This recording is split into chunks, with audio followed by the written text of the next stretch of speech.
So you know where you're going to go. We know the times, the dates, the locations, et cetera. You know the tasks of the day in terms of in broad brush considerations. You know how to look and you know the attitude to bring.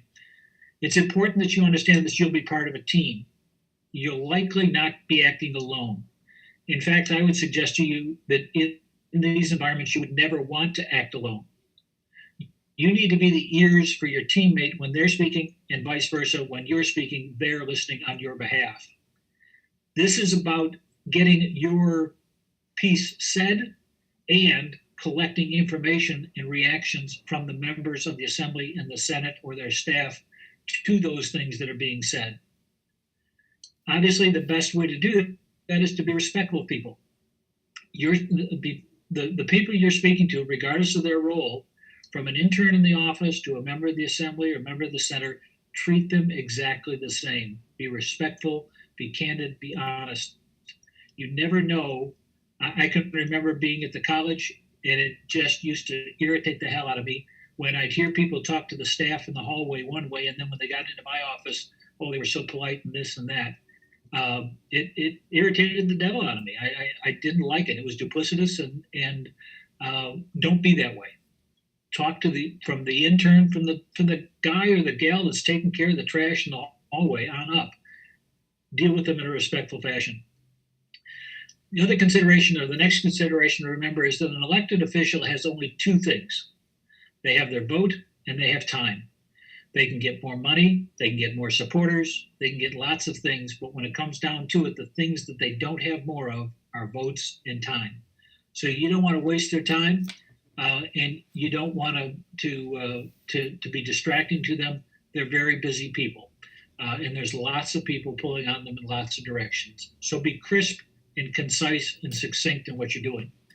Time's a precious commodity for all of us, and especially so for them. And you want to make the most of it as you go into this process. So please think about your comments as you learn more about the talking points from the CCA's perspective.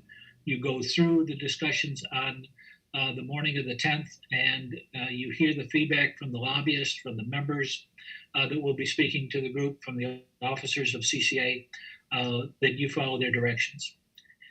As we go through, we're going to go through in rough shape some of the points that we'll be talking about. You cannot rehearse too much. Do the mirror talking, do whatever you need to do. Take out your phone and record yourself. Rehearse, rehearse, and rehearse. And find your comfort level in that rehearsal. This isn't your office. You're not in control. You may not be the most comfortable. It's clearly their turf, their rules, their customs, and they're in control. And we need to respect these facts. This is one of those environments you can think you're ready when you walk in, and once you get in there, you realize you're not. So don't put yourself in that spot.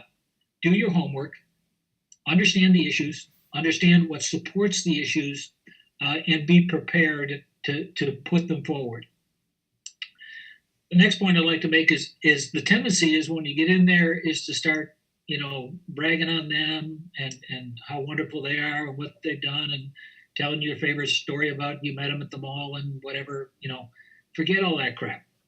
The bottom line is you're there to get your message heard. Be grateful for their time, get to work, be as quick and as polite as you possibly can and as the situation allows. They are not ever going to think you're being brusque. If you get to the point, you thank them for their time, you thank them for the opportunity, and then you get into your message. Obviously, if you know them and they lead the conversation into something personal or something off the points, c'est la vie, you got to follow that lead. But from your perspective, you want to just get in there, thank them, introduce yourself, thank them, and then get into the meat of what you're there to talk about. Now, CCA will be providing themes for your conversation, and we'll talk about some of the themes in general here in just a few minutes. My request, my hope, and my prayer for all of you is to stay on the themes and follow the talking points. Do not wander off theme. Do not wander into your personal pet peeve. If you're pro-gun, anti-gun, or something like that, This is not the opportunity to get into those kinds of things.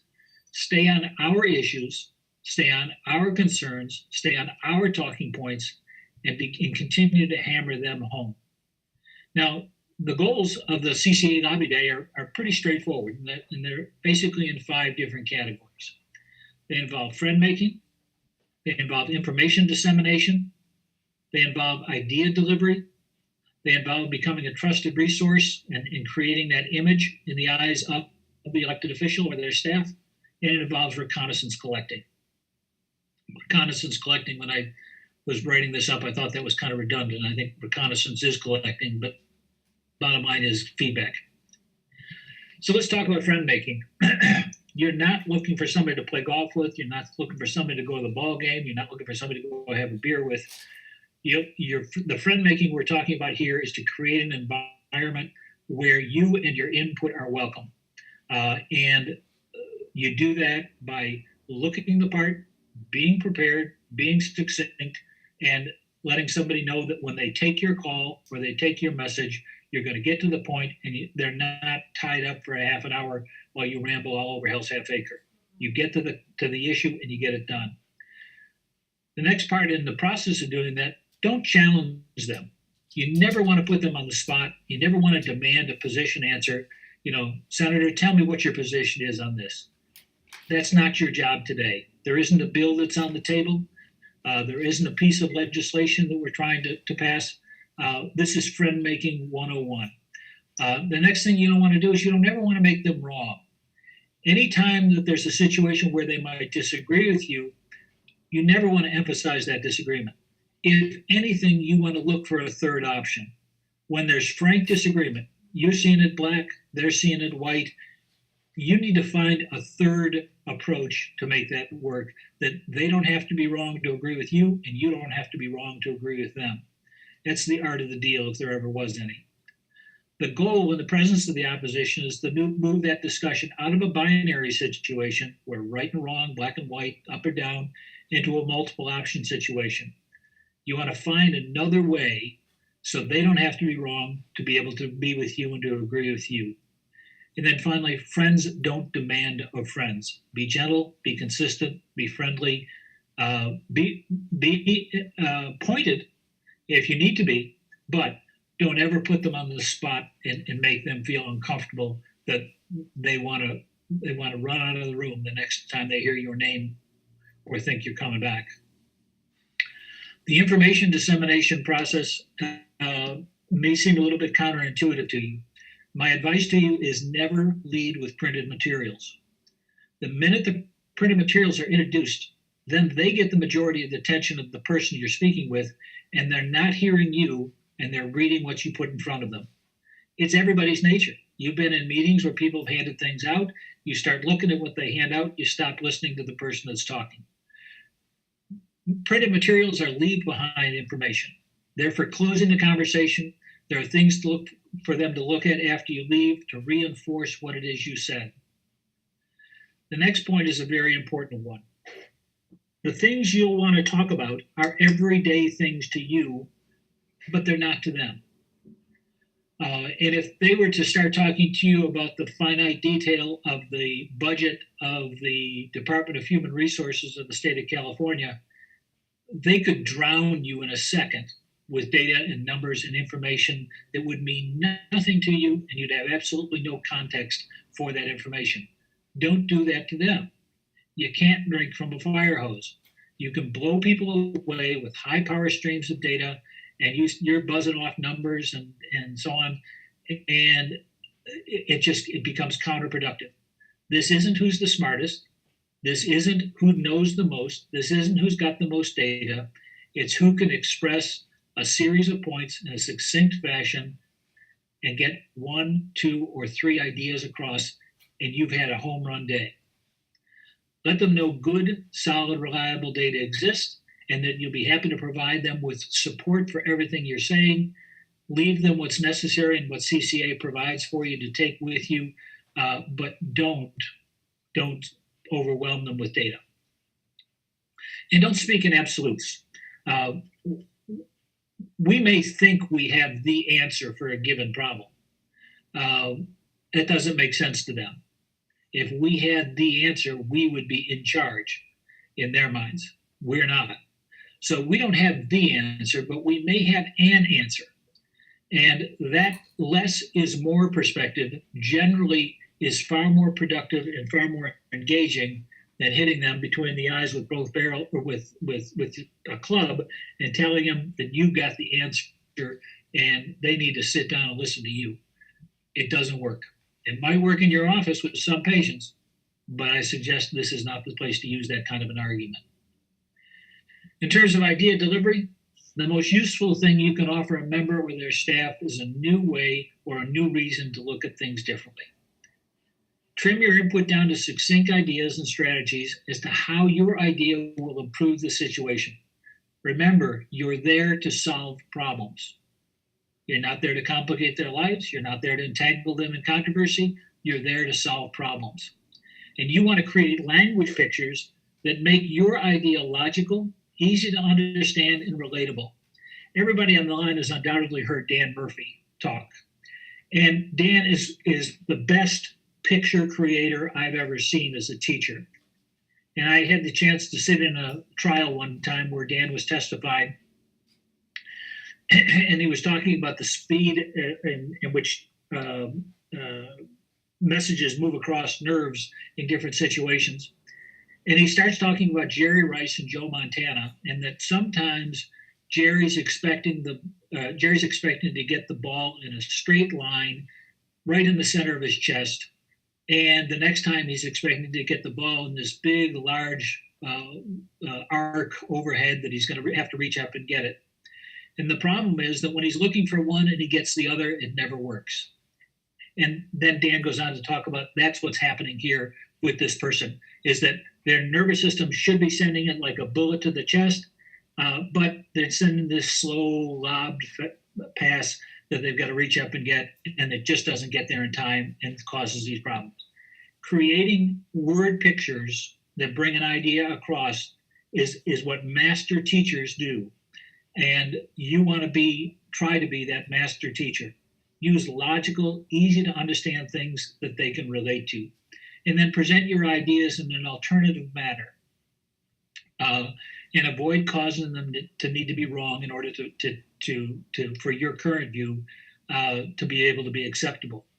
So try and state yourself again without the absolutes, and bringing the idea. If there's an all or none answer to it, then you want to look for a middle road answer and come up with that third strategy of how you can get that idea across.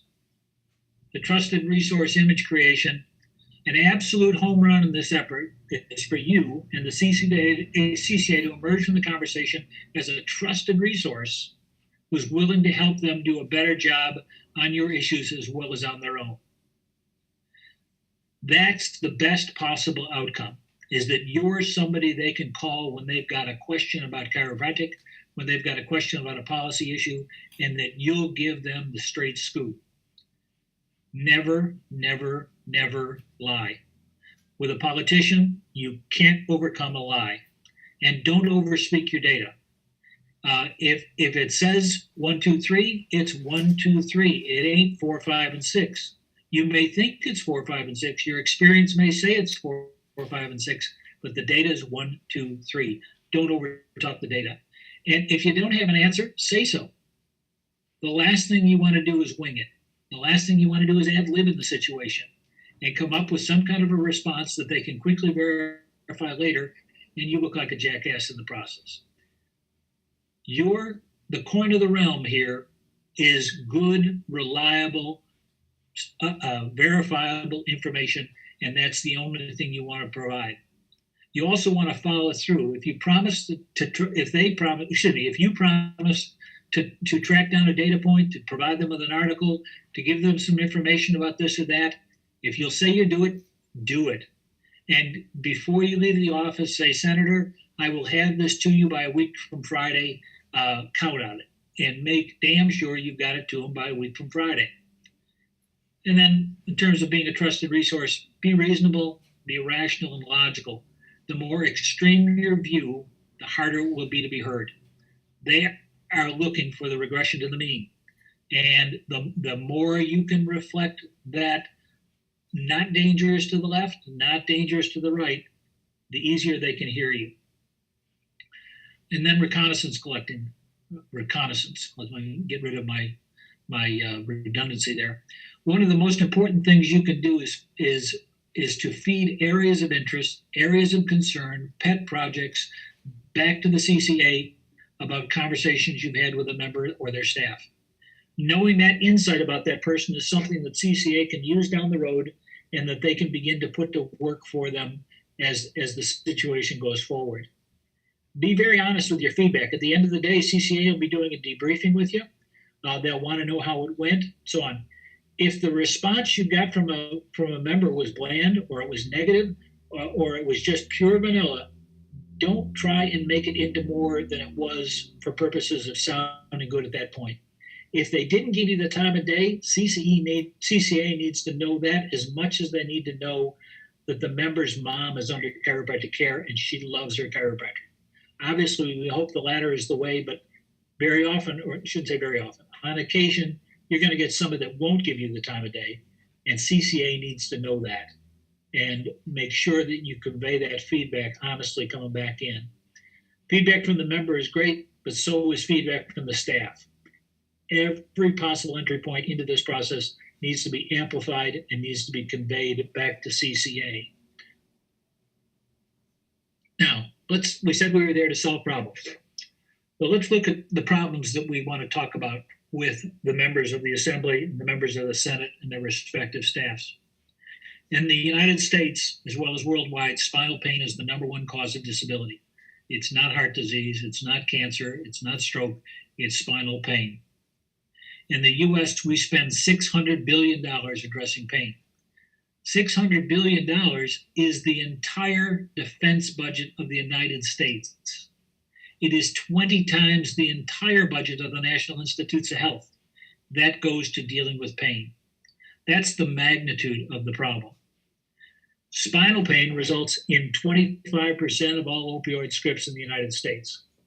Spinal pain is there's a huge nexus between spinal pain and opioid use in America. And that's an important point we need to come back to on this. The next consideration is the opioids are killing 175 Americans every day. Then we go on to the idea that Americans, and that number, by the way, comes from the president's task force on opioids that was chaired by Governor Christie out of New Jersey and reported out to the White House last year. Americans consume 99% of the world's production of hydrocodone. Either we are terribly inefficient metabolizers of hydrocodone, or we experience more pain than the rest of the world, or there's a hell of a problem going on here. But the bottom line is, I think we are all in agreement that it's the latter more than it is the other. Opioids are ineffective or harmful or dealing with chronic pain.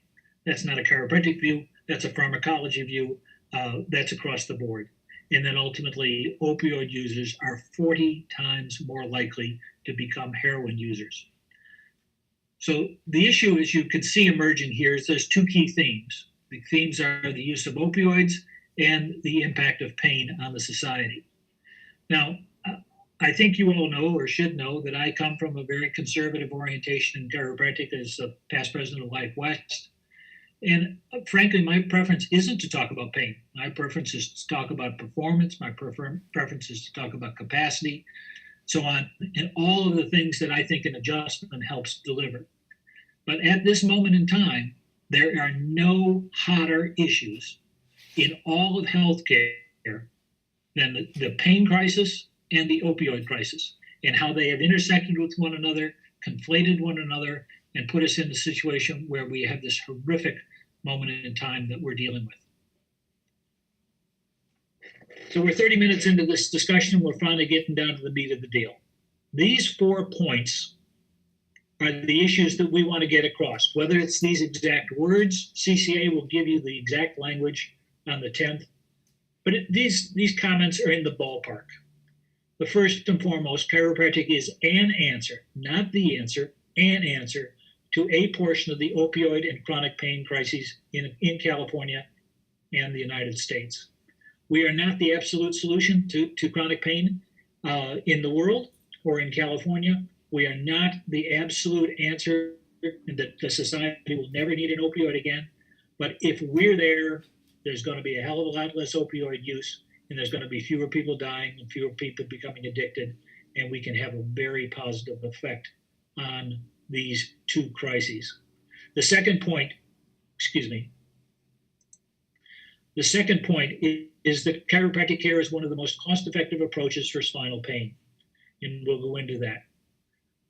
The three things we've got to deal with here. Number one is the pain issue. Number two is the opioid issue. And then we get into the issue of safety, and then ultimately into satisfaction. I said three, that's four. The idea that chiropractic care is most cost-effective approaches for spinal pain. There are all sorts of cost-effective studies that we'll talk about in just a little bit.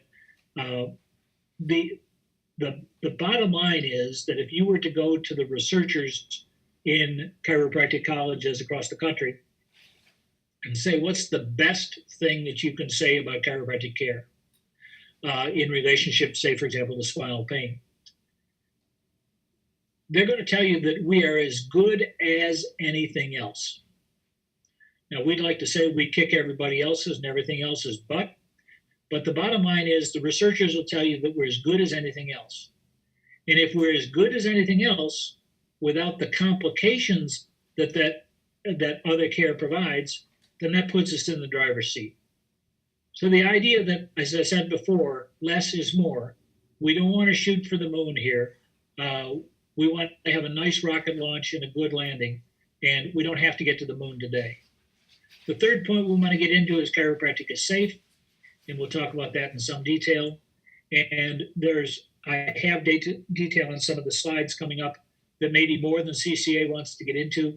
That's up to the leadership to make that decision. And then ultimately we get down to the idea that patients of chiropractors express high levels of satisfaction. So when I said rehearse, these are the 4 points. These are the things you need to be comfortable with going into the meeting discussing. And let's break these down and go through each of them one at a time. Chiropractic is an answer to a portion of the opioid and chronic pain crises in the United States or in California. And we'll go back to that quote that we had before, that nearly a quarter of the opioid prescriptions written in the US are for low back pain. Medical guidelines often recommend against it. One of the big issues that we have working for us at the moment is that for all of the history that I've been involved in chiropractic, which is 47, 48 years now, we've always had natural enemies. We did things to the spine, so did the orthopedist, so did the neurologist, so did the physical therapist, so did the osteopath, so did the Reiki person, et cetera, et cetera, et cetera. At this point in time, there is no pro-opioid lobby. The opioid manufacturers want to continue to manufacture. They want to continue to sell. They want to continue to make profit, but they have got to keep their heads under the radar. It is not their time to bring those issues forward. Not only is it not their time, the natural enemy is no longer there. What we've had for the first time in the history of the profession is that the intelligentsia of the society, the leadership in the infrastructure of society relative to health, is recommending what we do. If you look at the report of the Institute of Medicine, you look at the report of the Food and Drug Administration, you look at the report of the Centers for Disease Control, all of them recommend that non-opioid and non-pharmacological approaches be the first approaches in dealing with chronic pain. That's huge. You're not going in there as Jerry Klum, a member of the CCA, wanting to set you straight, Senator, or wanting to let you know, Mr. Assembly Member or Madam Assembly Member, about this stuff we do. This is that we are bringing the key answer that the Institute of Medicine, the FDA, and the CDC have put on the table, i.e. non-pharmacological approaches being the first approaches. Then we get down to the third element in this discussion, which this comes from Jim Whedon at Southern California University Health Sciences. was published in the end of February, I believe, February 22nd, I think it was released. It says the adjusted likelihood of filling a prescription for an opioid analgesic is 55% lower among recipients of chiropractic care compared with non-recipients. The specifics of that study had to do with the population of the state of New Hampshire. It didn't involve Medicare recipients, but did involve general commercial third-party insurance. And the bottom line conclusions were stunning, that if patients had chiropractic care when they had low back problems, they used 55% less opioids than if they didn't have access to chiropractic care. And that's a fact demonstrated, and I think the P factor on this conclusion was 0.00001. So this is outside the realm of chance by any imagination. The next consideration, that chiropractic care is one of the most cost-effective approaches.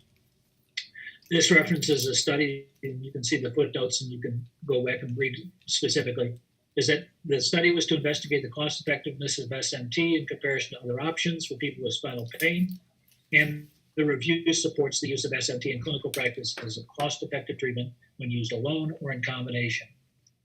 And then the next piece of data that we offer comes from the Keeney study in the state of Washington, is that when injured workers present first to a surgeon, it is at 42.7% they receive surgery, but when their first point of contact with the system is a chiropractor, on a case-adjusted or case-equivalent basis, meaning of the same severity, the likelihood of surgery is 1.5%. If you do the math, that's almost a multiplier of 28 times more surgery. If there was one fact we could put on the table, or two facts, put the Whedon information about the opioids in New Hampshire, put the Washington data regarding injured workers and surgery, so on. Those two issues by themselves save so much suffering, save so much cost, that they justify moving to the ends that we want to see happen. Chiropractic care is one of the most cost-effective.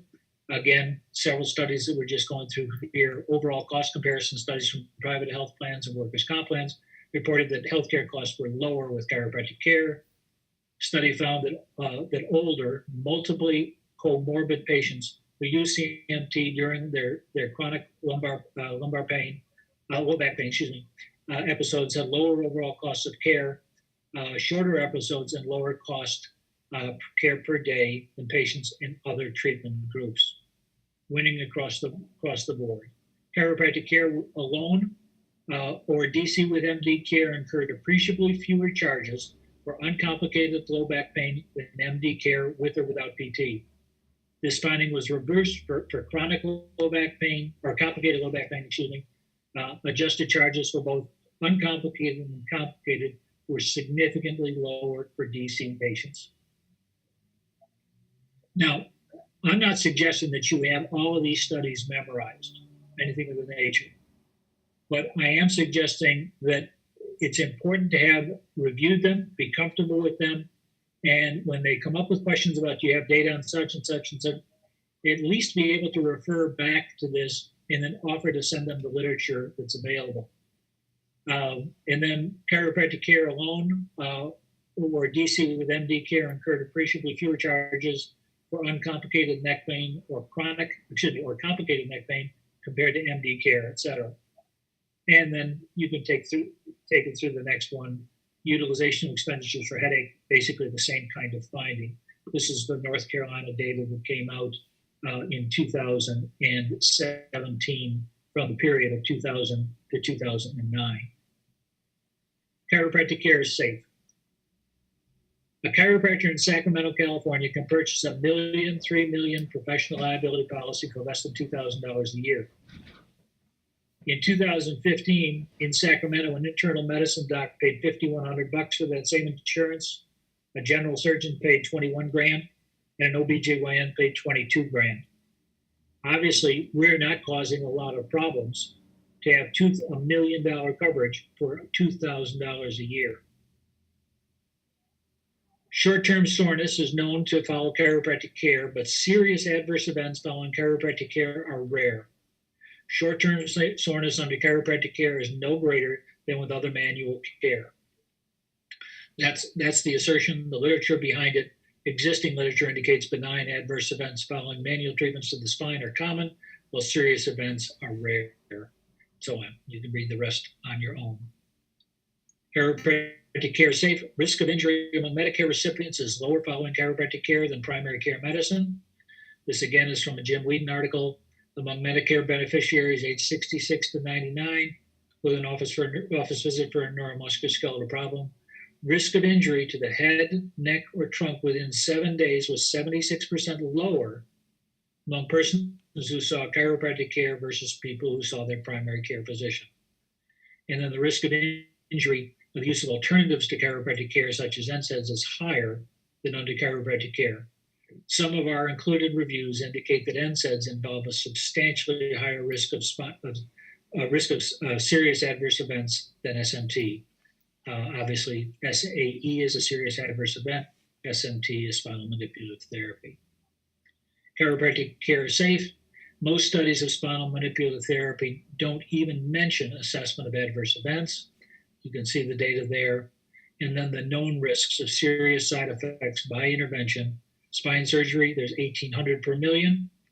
Use of NSAIDs, there's 153 per million. Use of opioids, there's 53.5 per million. In chiropractic care, there's less than one serious adverse event per million encounters with a chiropractor.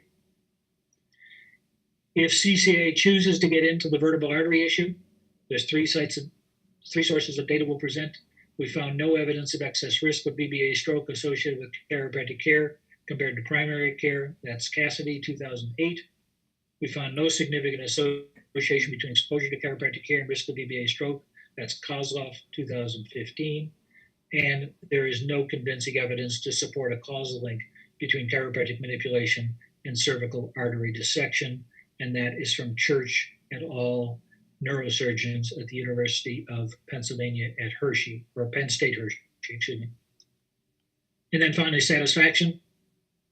Of the 3,562 pain sufferers who sought care from non-drug practitioners, they are more likely to say it helped compared to those who sought care from medical doctors. But insurance doesn't often cover alternative care. According to the Harvard newsletter, make your first call to a professional who can assess your problem, such as a primary care physician or a chiropractor. In most cases, you won't need a specialist. And then again from the Harvard letter, referral makes sense when conservative measures have failed to address your back pain.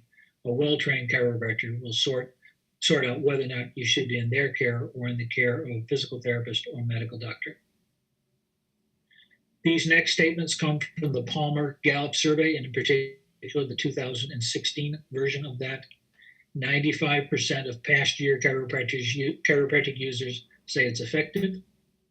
97% of past year chiropractic users are likely to see a chiropractor if they have neck or back pain.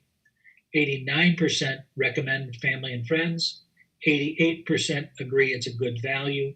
And 3 in 4 patients describe chiropractic care as very effective. What you can't read on the screen at this point are the citations. And we've got a couple pages of those, and then we're wrapped up. So let me go back to the 4 points. Excuse me.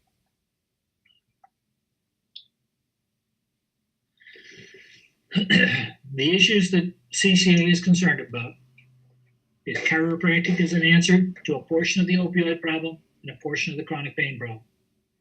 Chiropractic is cost effective, chiropractic is safe, and patients like us. That's the menu that we're serving. The reason we're serving that menu, the 6 elements that we've talked about here, 7 elements we've talked about here, in terms of the significance of disability, the significance of pain, the costs, the inappropriate care, and the addiction that goes along with those processes. And then ultimately, the persons who move from opioid addiction in terms of prescribed to illicit in terms of heroin use being 40 times greater. So at this point, I'm not sure, Alexis, whether we're in a position to take questions or if we have questions that have been put forward. Yep. I'd open the floor to them, and we can go from there. Sure. So thank you, Dr. Klum. If anyone has questions, they can enter them in the side control panel.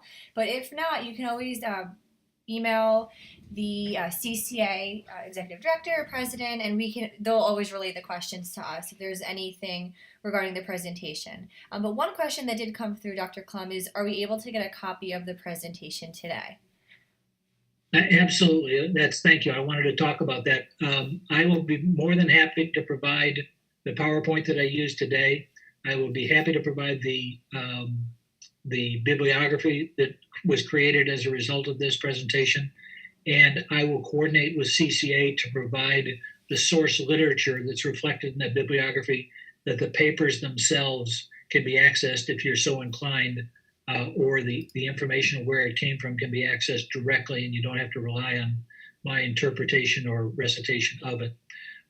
So to the extent possible, that'll be made available. I'll send that through as a Dropbox to CCA, and then CCA can choose to use how they want and go from there. But by all means, anything I've talked about is certainly available. I'd also encourage you to go visit the website of the Foundation for Chiropractic Progress, f4cp.com. The foundation has been working in this area of the nexus between pain, spinal pain, and opioids for a number of years now. We have created a boatload of information, a series of white papers, a series of infographics, all sorts of different materials that are there for you to school yourself up to use in your office. The CCA members are eligible and welcome to visit the website and use that information. It's all downloadable. You can take it as a PDF to your nearest Kinko's, get it blown up to whatever size you want, and with little or no cost to you, have high quality graphics with spot on information on these subjects available in your office through the auspices of the foundation and the relationship between the foundation and the CCA. So the long answer to the question, Alexis, the short answer, of course, slides will be available. Okay, thank you, Dr. Klum. And we did have one other question come up. What happens? What if immunization comes up? What if immunization comes up? We're not here to talk about that today. Okay. The legislature has made its decisions and its determinations on issues regarding vaccine in California, and we're here to talk about the issues associated with the opioid crisis, the chronic pain crisis, and how we can contribute to eliminating or reducing the impact of both of those problems.